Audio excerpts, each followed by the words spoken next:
Sabe, a gente costuma pensar que a arte vive nas coisas grandiosas, no extraordinário. Mas e se a beleza mais profunda estiver escondida bem no nosso dia a dia? Hoje a gente vai mergulhar na obra de uma das artistas mais potentes da Bahia, Ieda Maria.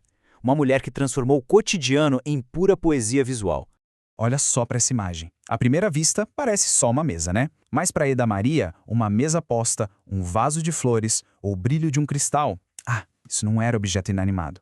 Eram portais para a memória, para o afeto e para a história. Para a gente entender de verdade a arte dela, vamos fazer uma jornada.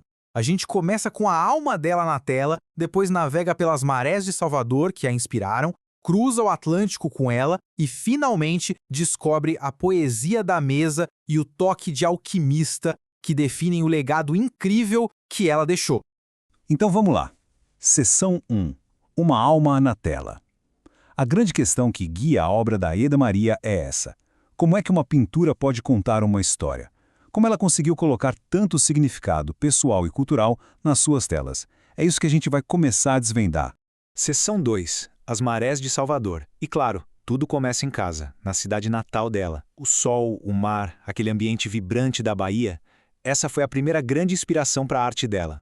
Olha só, a Ieda Maria Correia de Oliveira não era só uma artista não, ela era uma intelectual com raízes profundíssimas na Bahia.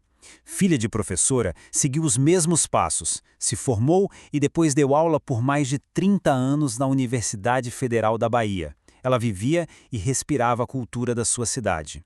No comecinho da carreira, ela era a pintura dos barcos, as velas, os cascos, aquele movimento todo das embarcações na Baía de Todos os Santos. Era isso que dominava as telas dela, capturando a essência da vida de Salvador. Essa citação dela, bem-humorada, mostra o quanto a identidade artística dela estava ligada ao mar. O mar era o seu primeiro ateliê, os barcos, seus primeiros modelos. Mas essa identidade estava prestes a ser testada, e muito, em outro continente. E agora, a história dá uma virada. A viagem da Ieda Maria aos Estados Unidos vira um divisor de águas. O momento em que a identidade artística dela foi posta à prova de um jeito totalmente inesperado. E a gente precisa entender o peso disso. Final dos anos 70, ela foi a primeira estudante negra da Escola de Belas Artes da UFBA a conseguir uma bolsa de mestrado nos Estados Unidos. Pensa bem, ela não estava só indo estudar. Ela estava abrindo caminhos, levando toda a sua bagagem cultural e ancestral junto. E foi lá que ela bateu de frente com o muro. A arte dela, que celebrava a rica religiosidade afro-brasileira, figuras como Iemanjá, foi recebida com incompreensão.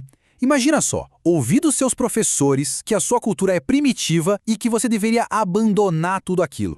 E é aqui que a gente vê a genialidade da resposta dela. Em vez de abandonar sua essência, ela a codificou. Pressionada a mudar, ela criou a série Cabeças. Mas se a gente olhar de perto, Iemanjá não desapareceu. Ela se escondeu à vista de todos, nos capacetes que lembram a forma de uma sereia, nos cabelos que fluem como caudas de peixe. Foi uma resistência silenciosa e muito, muito poderosa.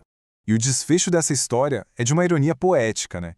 A própria universidade, que considerou o tema dela primitivo, acabou comprando para sua coleção permanente uma das obras da série Cabeças, justamente a pintura que carregava, em segredo, a força de Iemanjá.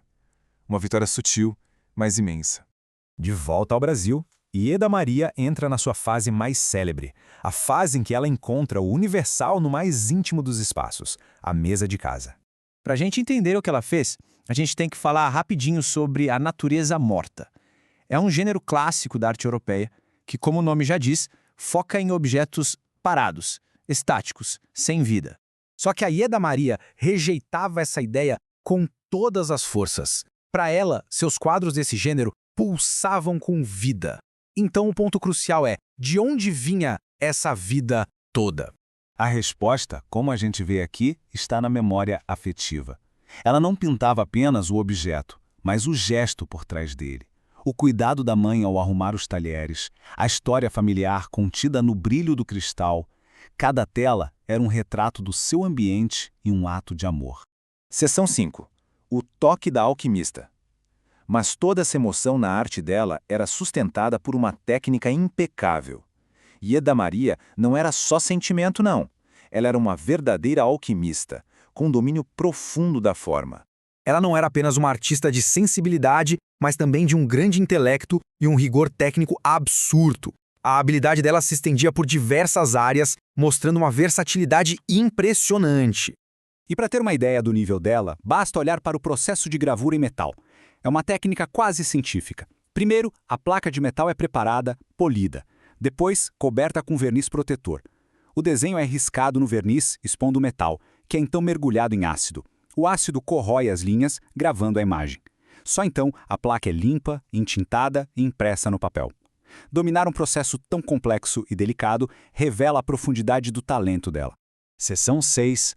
Um legado duradouro. Então, para a gente fechar, qual é o impacto final de Ieda Maria? O que a visão pioneira dela nos deixou? Essa linha do tempo aqui resume uma vida de conquistas. Do seu primeiro prêmio em 1956, ainda com os barcos, até aquele ponto de virada nos Estados Unidos em 1977, a trajetória dela foi marcada por uma constante evolução, deixando um legado rico tanto na arte quanto na educação. No fim das contas, este é o coração do legado dela. Ela nos ensinou a olhar para o nosso próprio ambiente, para os objetos que nos cercam e a encontrar neles a beleza, a história e o afeto. E assim a gente termina com uma pergunta para todo mundo refletir. A arte da Ieda Maria nos ensina a olhar para o que está perto. Ela encontrou um universo na mesa dela. E aí, que poesia, que histórias estão escondidas na sua?